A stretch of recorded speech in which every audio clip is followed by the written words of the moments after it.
لیکن آپ پاکستان کی 70 سالہ تاریخ اٹھا کے دیکھ لیجئے، پھر یہ بات آتی ہے تو دکھ سے ہمیں یہ شکوہ کرنا پڑتا ہے، کیا 70 برسوں میں ایک بھی ایسا نہیں تھا جس نے گستاخی کی ہے؟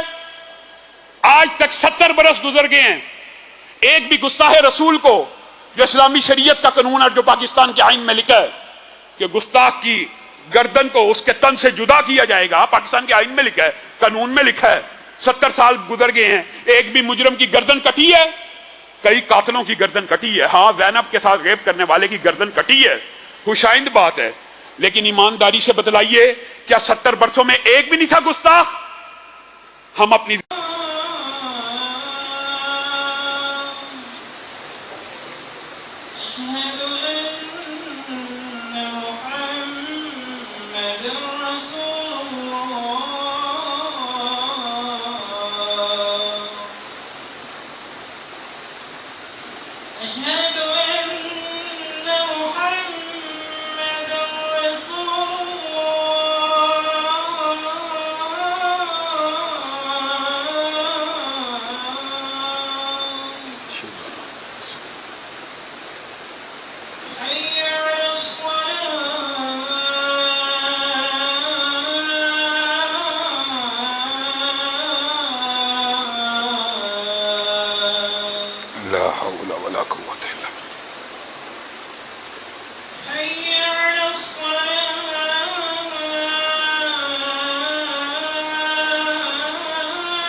رب هذه الدعوة التامة والصلاة القائمة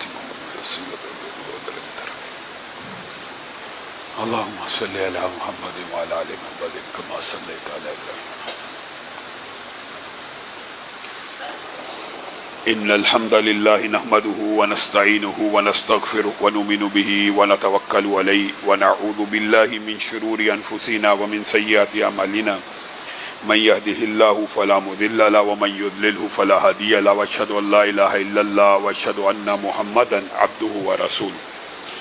اما بعد فان خير الحديث كتاب الله وخير الهدي هدي محمد صلى الله عليه وسلم وشر الامور محدثاتها وكل محدثة بدعة وكل بدعة ضلالة وكل ضلالة في النار. اعوذ بالله من الشيطان الرجيم. ويل للمطففين الذين اذا اقتالوا على الناس يستوفون واذا قالوهم او وزنوهم يخسرون. تمام قسم کی تعریفات اور حمد و ثنا اللہ مالک الملک کے لیے ہیں، جو تمام کائنات کے خالق، مالک اور رازق ہیں، جو اپنے بندوں پر بے شمار انعامات کرنے والے ہیں، جو ہمیشہ سے ہیں اور ہمیشہ ہی رہیں گے، نہ جن کی ذات میں کوئی شریک ہے نہ جن کی صفات میں کوئی شریک ہے. حمد و ثنا کے بعد لاکھوں کروڑوں درود و سلام ہوں اس ہستی اقدس و مقدس پر کہ جن کا نام نامی اور اسم گرامی حضرت محمد الرسول اللہ صلی اللہ علیہ وآلہ وسلم ہے، جنہیں تمام کائنات کا ہادی، رہنما، مقتدا، پیشوا، رہبر، امام بنا کر بھیجا گیا، اور جن کے قلب اطہر پر اللہ رب العزت نے اپنی آخری کتاب حمید کو نازل فرمایا. حمد و ثنا اور درود و سلام کے بعد لاکھوں رحمتیں ہوں آپ کے صحابہ پر، تابعین پر، تبع تابعین پر، واعظین، مبلغین، مصنفین، محدثین، مؤلفین پر کہ جن کی وجہ سے اسلام ٹھیک اور مکمل حالت میں ہم تک پہنچا. معزز سامعین گرامی قدر، اسلامی معیشت کے بعد اصولوں کے حوالے سے، اسلامی بازار کے بعد اصولوں کے حوالے سے گفتگو جاری تھی. ان میں سے چند ایک کو بیان کر کے دوبارہ سیرت کے دیگر پہلوؤں کی طرف روشنی ڈالیں گے. اور سیرت جس ڈیٹیل میں ہم آپ کے سامنے رکھ رہے ہیں اس کو وہیں سے کنٹینیو کریں گے۔ نبی کریم صلی اللہ علیہ وسلم نے جو احکامات اسلامی بازار کے کہے گزشتہ 2 خطبات سے، ان کو آپ کے سامنے رکھ رہا ہوں۔ ان میں سے ایک بات یہ بھی ہے کہ اگر کوئی مالک، کوئی گورنر، کوئی ریاست کسی آدمی کو اپنے کسی کام پر بھیجتی ہے اور وہ کام کرنے کے لیے جاتا ہے، ابن لطبیہ کا جو مشہور واقعہ ہے اسی حوالے سے، وہ کام کرنے کے لیے جاتا ہے، وہ کام کر کے آتا ہے جیسے رسول اللہ صلی اللہ علیہ وسلم نے ابن لطبیہ کو بھیجا تھا زکوٰۃ کا عامل بنا کر۔ وہ آئے اور رسول اللہ صلی اللہ علیہ وسلم کو کہنے لگے یہ آپ کے لیے ہے، یعنی یہ ریاست کی زکوٰۃ ہے، یہ بیت المال کے لیے ہے، یہ بیت المال کے لیے ہے، یہ بیت المال کے لیے ہے، اور یہ مجھے تحفہ ملا ہے، اور یہ مجھے گفٹ ملا ہے، اور یہ مجھے تحفہ ملا ہے۔ نبی کریم صلی اللہ علیہ وسلم کی پیشانی کے اوپر بل پڑ گئے۔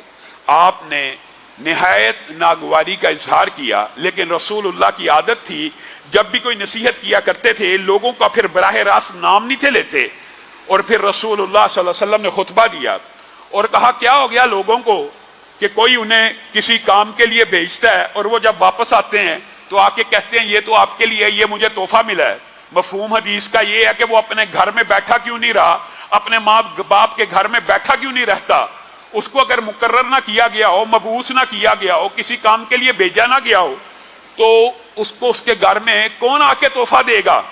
اس کو اپنے گھر میں بیٹھے کوئی گفٹ دے گا؟ ہاں، کسی کو گھر میں بیٹھے کوئی تحفہ بھیجے وہ 100% جائز ہے، وہ قبول ہے، لیکن اگر کسی کام کے لیے کسی مالک نے، کسی ریاست نے، کسی گورنر نے، کسی حاکم نے، کسی تاجر نے، کسی ادارے کے سربراہ نے اپنے کسی بندے کو کسی کام کے لیے بھیجا ہے اور وہ وہاں سے کلیکشن لے کے آئے اور کہے یہ تو ادارے کا ہے، اور یہ تو ریاست کا ہے، یہ تو گورنر کا ہے، یہ تو میرے مالک کا ہے، اور یہ مجھے گفٹ ملا ہے، تو نبی کریم صلی اللہ علیہ وسلم نے اس کو بھی رشوت کی ایک قسم قرار دیا اور اس بارے میں اجتناب کرنے کا حکم دیا۔ اب آپ نے اور میں نے خود اپنے گریبانوں کو ٹٹولنا ہے کہ ہم اگر کسی باس کے ماتحت ہیں، اس کا کوئی کام کرنے جاتے ہیں، ہمیں اس وجہ سے گفٹ ملا ہے یا ہمیں کوئی ذاتی محبت یا ذاتی تعلق کی بنیاد کے اوپر گفٹ دے رہا ہے، یہ آپ نے خود انالیسس کرنا ہے۔ پھر دوسری بات، نبی کریم صلی اللہ علیہ وسلم نے تجارت کے اصولوں میں سے ایک بات یہ بھی بتلائی، وَيْلٌ لِّلْمُطَفِّفِينَ الَّذِينَ إِذَا اكْتَالُوا عَلَى النَّاسِ يَسْتَوْفُونَ وَإِذَا قَالُوهُمْ أَوْ وَزَنُوهُمْ يُخْسِرُونَ۔ میرے بھائیو، آج اسلامی بازار کا یہ بہت رہنما اصول ہے، اور اگر صرف ہم اسی اصول کو اپنا لیں، سابقہ جو اصول بیان کیے ان کو بھی اپنانا چاہیے، لیکن اس کو اپنا لیں تو کسی حد تک اسلامی معیشت، اسلامی بازار صحیح راستے کے اوپر چلنا شروع کر دے گا۔ وہ کیا ہے کہ جب آپ کسی سے مال لیتے ہیں تب تو ناپ پورا لیتے ہیں، ایک گز سے 1 انچ بھی، 1 سوتر بھی کم نہیں ہونا چاہیے، 1 کلو سے 1 چھٹانگ بھی کم نہیں ہونا چاہیے، 1 گرام بھی کم نہیں ہونا چاہیے۔ آپ لوگوں سے لینے کے لیے جائیں تو لوگوں کو یہ تلقین کریں باٹ سے کچھ اوپر ڈالا کرو، یہ سنت ہے، ٹھیک ہے، لیکن جب آپ دینے کی باری آئے، یہ بڑے دکھ اور افسوس کی بات ہے، ہمارا پورا معاشرہ آج اس عادت بد کا شکار ہے۔ خود جب بیچنے کی باری آئی، دودھ 1 لیٹر کی جگہ 900 ml ملے گا، 1 کلو کی بجائے 900 سیر ملے گا، 900 گرام ملے گا۔ 1 کلو آپ پھل لینے کے لیے جائیں، کیا پھل فروش والے نے بھی کسی بھی کام میں چاول، دال، آٹا، چینی، میرے بھائیوں یہ وہی بات ہے، عام فہم سمجھانے کے لیے، دودھ کا گلاس ہو، اس میں چند قطرے پیشاب کے یا پہانے کے گر جائیں، دودھ حلال باقی رہے گا، حالانکہ دودھ تو سارے کا سارا حلال تھا۔ آپ نے 1 کلو کے پیسے لیے، اس کے بدلے آپ 900 گرام دے رہے ہیں اور یہ سمجھتے ہیں کہ صرف 100 گرام کی ڈنڈی ہے، نہیں، اس 100 گرام نے آپ کے باقی رزق کو بھی حرام کر دیا۔ میرے بھائیو، یہ اصول ہے اسلامی معیشت اور تجارت کا، اور ہم نے اس بات کو بڑا معمولی سمجھا ہوا ہے۔ یہ بات کوئی ہمارے معاشرے میں بڑے عجوبے اور اچنبے کی رہ گئی ہے۔ پوری کی پوری قوم، ایک نبی کی، حضرت شعیب کی پوری قوم اس ایک عادت بد کی وجہ سے اللہ کے عذاب کا شکار بن گئی. اس قوم کا کیا مطالبہ تھا حضرت شعیب سے؟ آپ نماز پڑھایا کریں، آپ وعظ و تبلیغ کیا کریں، لیکن مسجد تک محدود رہا کریں. آپ باہر تجارت میں آ کے اپنے جو کلیہ ہمارے پر اپلائی کرتے ہیں، اس سے ہماری تجارت رک جاتی ہے، اس سے نشو نما نہیں ہوتی. میرے بھائیو، آپ ریٹ جو مرضی لگا لیں، لیکن جب ناپ تول کی باری آئے واقیم الوزن بالقسط ولا تخسر المیزان، اور جب ناپا کرو، پیمائش کیا کرو، تولا کرو، تو پھر پورے عدل کے ساتھ تولا کرو. اور کسی کا نقصان اور خسارہ، اس کا اصل میں خسارہ اور نقصان نہیں ہے، یہ آپ ہی کا خسارہ اور نقصان ہے. وَمَا مِن دَابَّةٍ فِي الْأَرْضِ إِلَّا عَلَى اللَّهِ رِزْقُهَا. اگر آپ کا میرا یہ عقیدہ بن جائے کہ رزق دینے والی ذات اللہ کی ہے، اگر یہ عقیدہ ہو تو اس طرح کی بیوقوفیاں، اس طرح کی خیانتیں، یہ خیانت سے بھی بڑا جرم ہے، یہ چوری ہے. آپ نے کسی چیز کے پورے پیسے لے لیے ہیں اور اس میں سے چوری کر کے بعض چیزیں کم اس کو دیتے ہو، اس کا بڑی سخت وعید ہے. اور قرآن پاک کی پوری صورت آپ کو پتہ اسی نام سے موجود ہے. اور قرآن پاک میں بے شمار مقامات کے اوپر عدل، انصاف، میزان، پورے ناپ تول کے جو احکامات ہیں وہ اسی لیے ہیں. تو اسلامی معیشت کا یہ ایک سنہرا باب ہے کہ اسلامی معیشت میں یہ تو بات سوٹ کرتی ہے، اور یہ بات تو اہم ہے کہ جب تولو تو کچھ زیادہ بھی ڈال دیا جائے تو یہ بھی آپ کی طرف سے صدقہ ہے اور اللہ تعالیٰ اس کو بھی قبول کرتا ہے. لیکن یہ کیا بات ہے کہ پیسے پورے لے رہے ہو اور جب تولنے کی باری آئی تو دھوکہ، فراڈ اور فریب کر کے اس کو مال کم دے رہے ہو. اور میں ایک بات ضرور کہنا چاہتا ہوں. ایک تو یہ بات ہوتی ہے کہ انسان کا ذاتی کاروبار ہوتا ہے، وہ یہ کام کرتا ہے، وہ بھی حرام کر رہا ہے، وہ بھی اتنی محنت مزدوری کے بعد کھڑا ہو کے دھوپ میں ایک 900 گرام حلال کا بیچ کر 100 گرام کی خیانت کی وجہ سے اپنے پورے کے پورے مال کو حرام کر رہا ہے. لیکن بعض لوگوں کے اوپر افسوس اور دکھ ہوتا ہے، ان کا ذاتی کاروبار بھی نہیں، وہ مالک کی دکان کے اوپر کھڑے ہیں اور مالک کو خوش کرنے کے لیے، مالک کا چاہے آرڈر ہو، اگر آرڈر ہو وہ تو پھر شریک جرم بھی ہے اور یہ بھی مجرم ہے. لیکن کئی ملازم ایسے تیز ہوتے ہیں کہ مالکوں کو خوش کرنے کے لیے جی 1 کلو کا یہ ریٹ ہے، مثال دے رہا ہوں، ٹکے لینے چلے جائیں یا کباب لینے چلے جائیں، مرغی لینے چلے جائیں، ملازم کھڑا، مالک نہیں کھڑا، وہ خامخواہ آپ کو تول سے کچھ کم دے دے گا. یہ وہ گناہ ہے جن کو کہتے ہیں گناہ بے لذت، کہ جیب کے اندر بھی کچھ نہ آیا اپنی، اور گناہ کا اس نے لطف اور لذت بھی نہیں اٹھائی، یعنی پیسہ بھی نہیں کھایا. کس کو خوش کر رہا ہے؟ اپنے دنیا کے مالک کو خوش کر رہا ہے اور کہہ رہا ہے 1 کلو کی جائے میں نے جناب 800 گرام دے دیا، میں نے 900 گرام دے دیا، میں نے آپ کو فائدہ پہنچا دیا. یہ بندہ اپنی قبر میں آگ بھر رہا ہے، یہ بندہ اپنی قبر میں آگ بھر رہا ہے. میرے بھائیو، یہ جو چوری ہے، یہ چھوٹی سے چھوٹی چوری، خاص طور پہ وہ جو ملازم ہوتے ہیں دکانوں کے اوپر، اداروں کے اندر، مختلف جگہوں کے اندر، یہ خیانت افسوس کی بات ہے ان میں زیادہ پائی جاتی ہے. مالک کہے نہ کہے وہ کوئی نہ کوئی ڈنڈی مارنے کی کوشش کرتے ہیں. ایک سیل مین ہوتا ہے نا کپڑے کی دکان کے اوپر، مالک نے کہا ہوگا ناپ تول پورا بھی دے، وہ مالک کو خوش کرنے کے لیے یہ جی 20 گز میں سے 1 سوٹ میں نے ایکسٹرا نکال لیا ہے. معاذ اللہ، یہ ایکسٹرا نہیں نکال لیا، یہ تو نے اپنی قبر کو بھاری کر لیا ہے. اور یہ جو چوری ہے، یہ خیانت کے ساتھ ساتھ چوری بھی ہے. اور قربان جائیں ہمارے اسلاف کے ایسے ایسے واقعات ہیں، بندہ حیران رہ جاتا ہے. حضرت عبداللہ ابن عمر ایک مرتبہ ایک صحرا میں گئے، یہ بھی ملازم ہے، یہ بھی غلام ہے. اس کو جا کے کہنے لگے یہ جو تیری بکریوں کا ریوڑ ہے، ان میں سے ایک بکری ہمیں دے دے اور اس کے پیسے تو رکھ لے، سستی کر کے ہمیں دے دے. مالک پوچھے گا اس کو کہہ دی کہ بیڑیا کھا گیا ہے. غلام کے چہرے کے اوپر سلوٹیں پڑ رہی ہیں. یہ عرب کا بدو غلام ہے، نہ مالک موجود ہے، نہ اس کا گارڈین، نہ سپرویژن کرنے والا، نہ مینیجر، کوئی چیز موجود نہیں، اکیلا ہے، بکریوں کا چرواہا ہے. حضرت عبداللہ ابن عمر کو کہتا ہے اگر میں ایسے کروں گا ثم عین اللہ، کیا میں یہ کام کر دوں ثم عین اللہ، پھر اللہ کہاں ہے؟ اگر تو اللہ مجھے دیکھ رہا ہے اور اگر اللہ موجود ہے، اگر اللہ رب العزت کی نظر کائنات کے ہر ذرے کے اوپر، ہر پتے کے اوپر ہے، اور قرآن پاک میں لکھا ہے ایک پتا بھی جو نہیں گرتا اللہ کو معلوم ہے کس وقت گرنا، کس جگہ پہ گرنا، کس درخت کا گرنا ہے. لاکھوں کروڑوں پتوں میں سے ایک پتے کا بھی اللہ کو پتا ہے. وہ غلام عبداللہ ابن عمر کو کہہ رہا ہے ثم عین اللہ، اگر یہ بکری میں تجھے دے دوں گا اور مالک کو یہ کہہ دوں گا کہ اس کو بیڑیا کھا گیا، پھر اللہ کہاں ہے؟ عبداللہ ابن عمر کی آنکھوں میں آنسو آنے لگے کہ عرب کا بدو ہے، غریب ہے، مفلوق الحال ہے، تھکا ہارا ہے، ایک بکری کی خیانت نہیں کر رہا، بکری کی چوری نہیں کر رہا. ہمارے یہاں پہ مالک کو خوش کرنے کے لیے جتنا مرضی غبن کر دیا جائے اور پھر مالک کو خوشخبری دی جاتی ہے، اتنے کا میں نے ٹک لگا دی ہے، اتنے کی چھری پھیر دی ہے، اتنے کی گردن کاٹ دی ہے اور اس سے شاباش لی جاتی ہے. یہاں پہ یہ شاباش لینے والا غلام رب کا اتنا تابع ہے، کہہ رہا ثم عین اللہ، پھر اللہ کہا ہے مجھے بتائیے. عبداللہ ابن عمر آنکھوں میں پانی لیے گھر کی طرف جاتے ہیں، پیسوں کو اکٹھا کرتے ہیں، اس کے مالک سے ملتے ہیں. تیرا ایک غلام ہے، بکریاں چراتا ہے. جی ہاں. بڑا ایماندار ہے. جی ہاں. میں چاہتا ہوں کہ وہ تیری غلامی سے نکل کے اللہ کی غلامی میں چلا جائے. اچھا کتنے پیسے دے گا؟ اس نے بھی سمجھ لیا پیسہ کمانے کا وقت آ گیا. عبداللہ ابن عمر نے مہنگے داموں منہ مانگی قیمت کے اوپر خریدا اور اس غلام کے پاس پیش ہوئے اور کہنے لگے تیرے اس جملے نے ثم عین اللہ، پھر اللہ کہاں ہے؟ تجھے اس بندے کی غلامی سے آزاد کر لیا. جا عبداللہ ابن عمر، تجھے تیرے اس جملے کی وجہ سے اللہ کے ہاں ثواب پانے کی نیت سے آزاد کرتے ہیں. اب میں دیکھنا چاہتا ہوں کہ تو اللہ کی بندگی کیسے کرتا ہے. اس طرح کے ہمارے اسلاف کے اندر واقعات موجود ہیں اور افسوس اور دکھ کی بات ہے. پیسہ لے لو، کتابت کوئی نہیں.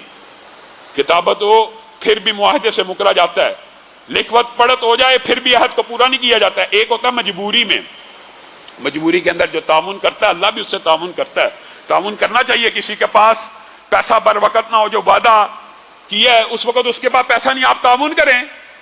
لیکن یہ کیا کہ اپنا سارا کاروباری سسٹم صحیح چل رہا ہے، خود بندہ گاڑی بھی خرید رہا ہے، خود بندہ گھر بھی خرید رہا ہے، خود بندہ پلاٹ بھی خرید رہا ہے، خود سکول کے بچوں کی فیسیں ہر قسم کی لگژریز ہو رہی ہیں. لیکن ایک غریب آدمی ہے جس کا کچھ پیسہ دینا ہے، کچھ مال دینا ہے، وہ ہر روز دروازے کے اوپر آ کے کھڑا ہو جاتا ہے، دروازہ کھٹکاتا ہے، اس کو کہتا ہے یار ابھی میرے پاس پیسے نہیں. بڑے حالات خراب ہیں.